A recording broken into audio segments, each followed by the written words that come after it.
Shalom Aleichem. Apa kabar pagi hari ini? Dahsyat, luar biasa. Saya diberkati. Ya, puji nama Tuhan. Pagi hari ini semua semangat sekali, yang ada di gereja maupun yang ada di rumah. Adik-adik, Tora akan mempersiapkan Torampe kehidupan di pagi hari ini untuk beribadah kepada Tuhan Yesus. Ya, untuk itu Encik minta semuanya untuk berdiri. Torang mau angkat pujian pembuka. Selamat pagi Bapa, selamat pagi Yesus, selamat pagi Roh Kudus.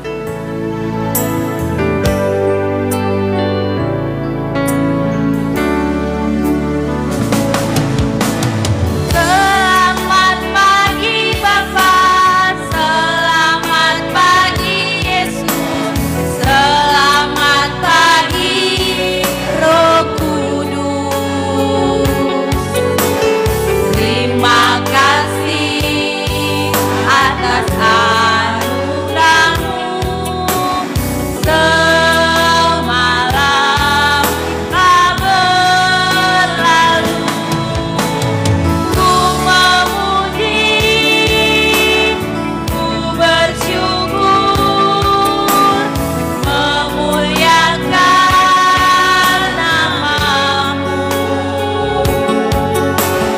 Allah Bapa, Putra, Roh Kudus, terima kasih. Sekali lagi Tora angkat pujian ini dengan sungguh-sungguh. Selamat pagi Bapa, selamat pagi Yesus, selamat pagi Roh Kudus. Terima kasih atas anugerah-Mu. Semalam telah berlalu. Ku memuji, ku bersyukur, memuliakan nama-Mu. Allah Bapa, Putra, Roh Kudus, terima kasih. Orang masih memuji Tuhan, orang angkat pujian. Hari ini harinya Tuhan. Dengan tepuk tangan semua.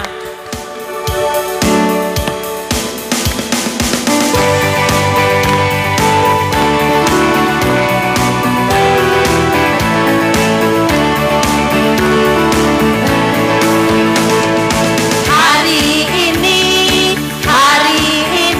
harinya Tuhan, harinya Tuhan. Mari kita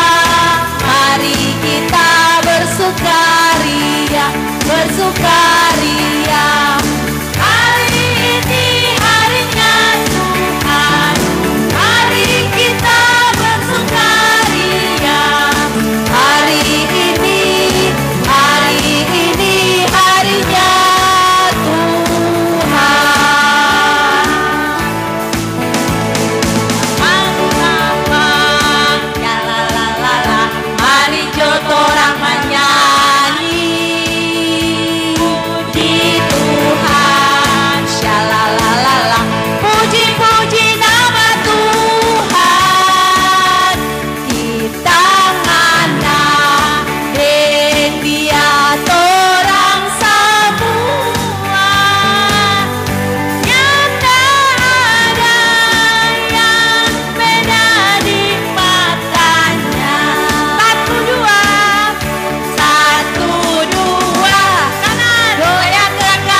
Torang mau buka dengan doa. Mana sikap lipat tangan?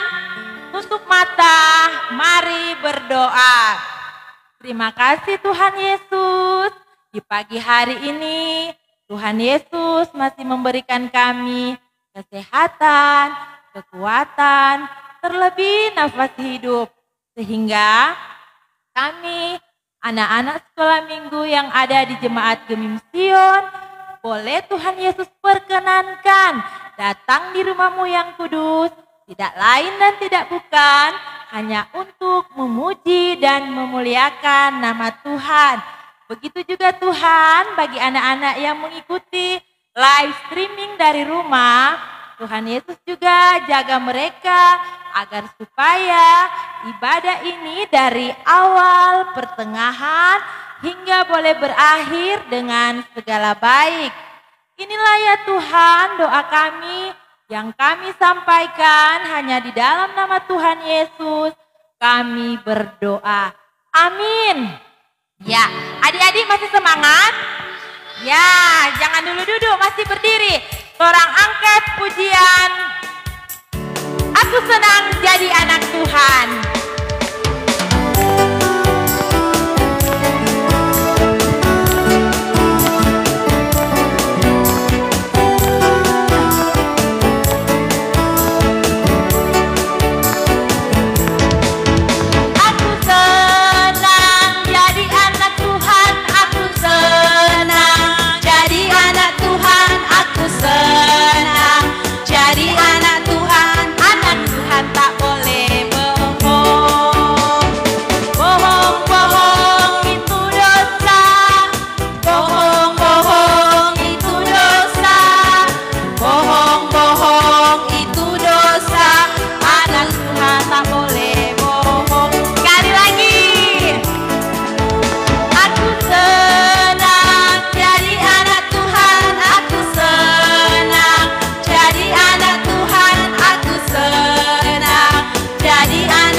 Mau dengar cerita firman Tuhan. Dan cerita firman Tuhan di pagi hari ini akan dipimpin oleh Encik Wenda. Sebelum itu, torang mau angkat pujian Bapakku datang padamu, semua dengan sikap yang siap untuk menerima firman Tuhan.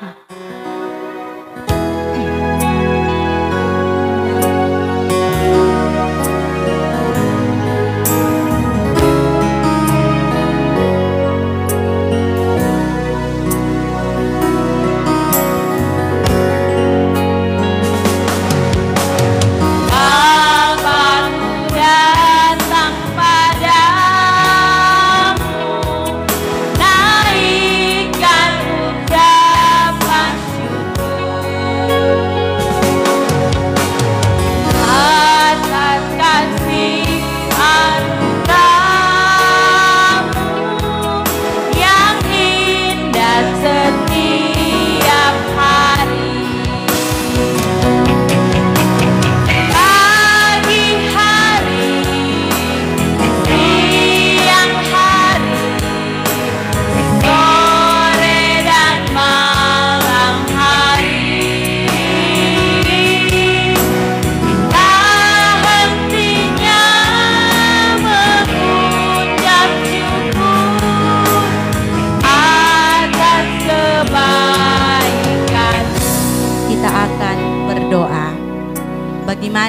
satu sikap berdoa yang baik dan benar. Kunci tangan, tutup mata, mari kita berdoa.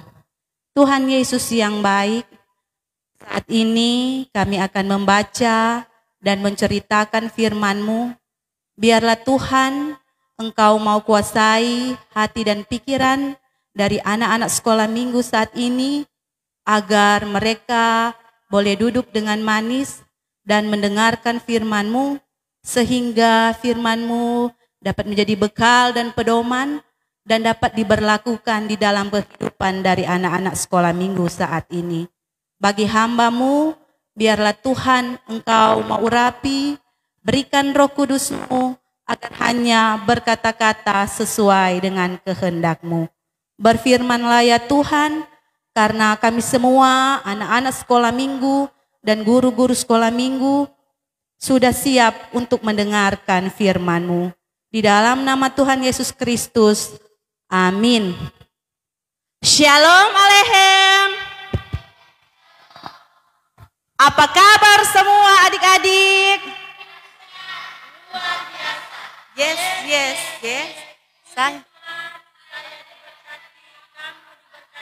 Kita semua diberkati. Nah adik-adik, baik yang ada di rumah maupun yang ada di gereja, saat ini torang akan membaca firman Tuhan yang terdapat di dalam 2 Korintus 8 ayat 16 sampai 24. Torang akan baca bersama-sama. Kalau sodapa, coba angkat tangan. Sodapa? 2 Korintus 8 ayat 16 sampai 24. Kita akan baca bersama-sama dengan judul Titus diutus. Syukur kepada Allah yang oleh karena kamu mengaruniakan kesungguhan yang demikian juga dalam hati Titus untuk membantu kamu. Memang ia menyambut anjuran kami, tetapi dalam kesungguhannya yang besar itu, ia dengan sukarela pergi kepada kamu. Bersama-sama dengan dia, kami mengutus saudara kita yang terpuji di semua jemaat karena pekerjaannya dalam pemberitaan Injil. Dan bukan itu saja, ia juga telah ditunjuk oleh jemaat-jemaat untuk menemani kami dalam pelayanan kasih ini, yang kami lakukan untuk kemuliaan Tuhan dan sebagai bukti kerelaan kami. Sebab kami hendak menghindarkan hal ini, bahwa ada orang yang dapat mencela kami dalam hal pelayanan kasih yang kami lakukan dan hasilnya sebesar ini. Karena kami memikirkan yang baik, bukan hanya di hadapan Tuhan, tetapi juga di hadapan manusia. Bersama-sama dengan mereka, kami mengutus seorang lain lagi, yakni saudara kita yang telah beberapa kali kami uji dan ternyata selalu berusaha untuk membantu. Dan sekarang ia makin berusaha karena besarnya kepercayaannya kepada kamu. Titus adalah temanku yang bekerja bersama-sama dengan aku untuk kamu. Saudara-saudara kami yang lain itu adalah utusan jemaat-jemaat dan suatu kemuliaan bagi Kristus. Karena itu tunjukkanlah kepada mereka di hadapan jemaat-jemaat bukti kasih-Mu dan bukti kemegahan-Ku atas kamu. Kita menyanyi firman Tuhan ku dengar. Firman Tuhan ku dengar, ku simpan di hatiku. Ku ingin tumbuh subur, berbuah lebat. Yesus tolong padaku. Adik-adik, saat ini torang akan mau dengar cerita. Enci mau tanya bagi adik-adik yang ada di rumah maupun yang di gereja. Siapa suka mau dengar cerita? Coba angkat tangan. Aduh semua Kang, dorang senang sekali kote kalau mau dengar cerita. Nah adik-adik, torang pe cerita di pagi hari ini berjudul tentang Titus diutus atau penginjilan Titus. Adik-adik, ada yang tahu nama Titus? Kenal dengan Nabi Titus? Nah, ini Titus, dia ini adalah seorang yang percaya kepada Tuhan Yesus. Walaupun dia ini Titus ini bukan berasal dari bangsa Yahudi. Ini Titus dia berasal dari bangsa Yunani. Nah, itu bangsa Yunani adalah orang-orang yang belum mengenal Tuhan Yesus. Tetapi ini Nabi Titus, dia percaya kepada Tuhan Yesus. Nah, selain dia percaya kepada Tuhan Yesus, dia juga senang melayani dan memberitakan Injil. Enci mau tanya bagi adik-adik yang ada di rumah maupun yang ada di gereja. Siapa suka atau senang melayani Tuhan dan memberitakan Injil? Coba angkat tangan. Aduh Givenia suka Kang melayani Tuhan. Nah mantap adik-adik. Karena melayani Tuhan dan memberitakan Injil adalah pekerjaan yang mulia. Pekerjaan yang mulia. Sama dengan ini Titus. Titus ini adik-adik walaupun dia bangsa Yunani tetapi dia percaya kepada Tuhan Yesus dan dia senang melayani Tuhan dan memberitakan Injil Tuhan. Nah, satu kali adik-adik ini Titus dipanggil oleh Rasul Paulus. Jadi dia dapat panggil Rasul Paulus bilang, Titus ngana kita mau utus ke kota Korintus untuk melakukan pelayanan di sana. Nah adik-adik ini Titus walaupun itu orang-orang di Korintus, jemaat yang di Korintus, dorang pintar-pintar bercerita, dorang hebat-hebat bercerita, tetapi ini Titus dia tidak takut, dia tidak gentar untuk berbicara dengan orang-orang yang ada di Korintus walaupun dorang itu hebat-hebat bercerita. Selain dorang suka bercerita, hebat-hebat bercerita, ternyata di jemaat Korintus ada banyak masalah dan ternyata katu adik-adik dorang itu suka sekali bakalai. Enci mau tanya ulang bagi adik-adik yang di rumah dan di gereja. Siapa yang masih suka jabakalai dan DP kakak atau adik? Coba angkat tangan. Aduh masih banyak. Oh Givenia le masih Kang. Oh sone boleh Kang. Yang jabakalai dan DP teman-teman masih ada le? Aduh masih banyak. Jadi adik-adik mulai saat ini bertobat jo Kang. Nah adik-adik ketika torang mau jadi anak manis, anak yang dengar-dengaran, Tuhan Yesus pasti jaga patorang, pasti lindungi patorang. Sama dengan ini Titus, walaupun dia diutus dalam pelayanannya di kota Korintus, walaupun itu orang-orang jemaat yang ada di Korintus, dia pe orang-orang suka sekali bercerita dan suka sekali bakalai, tetapi ini Titus dia tidak gentar, malahan dia sangat senang karena dia so terbiasa dan teruji untuk menghadapi setiap masalah. Kenapa dia so terbiasa? Karena adik-adik dia yakin ada siapa di belakang? Ada siapa? Tuhan Yesus. Tuhan Yesus akan jaga pada dia, akan tolong pada dia. Jadi apapun yang dia lakukan dan kerjakan pasti dibuat berhasil oleh Tuhan.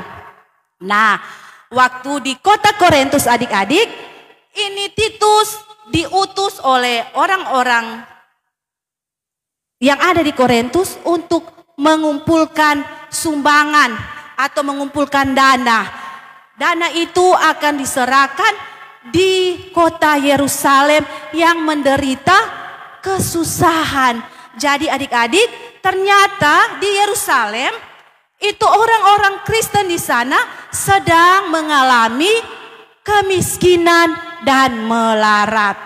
Nah adik-adik, jadi ini Titus, dia ditugaskan untuk mengumpulkan sumbangan. Nah ketika Titus dipercayakan mengumpulkan sumbangan, satu kali dia masuk ke kota, kung dia lihat ada sementara orang-orang berkerumunan. Nah, orang banyak berkerumunan, kung dia lihat, ih, pas ini. Dia berdoa dulu, kung dia maju ke depan, dia berani, kung dia langsung berbicara. Dia bilang begini pada orang-orang banyak yang sementara berkerumunan. Ayo saudara-saudara, bantulah torang pe saudara-saudara yang ada di Yerusalem yang sedang mengalami kesusahan dan kemiskinan.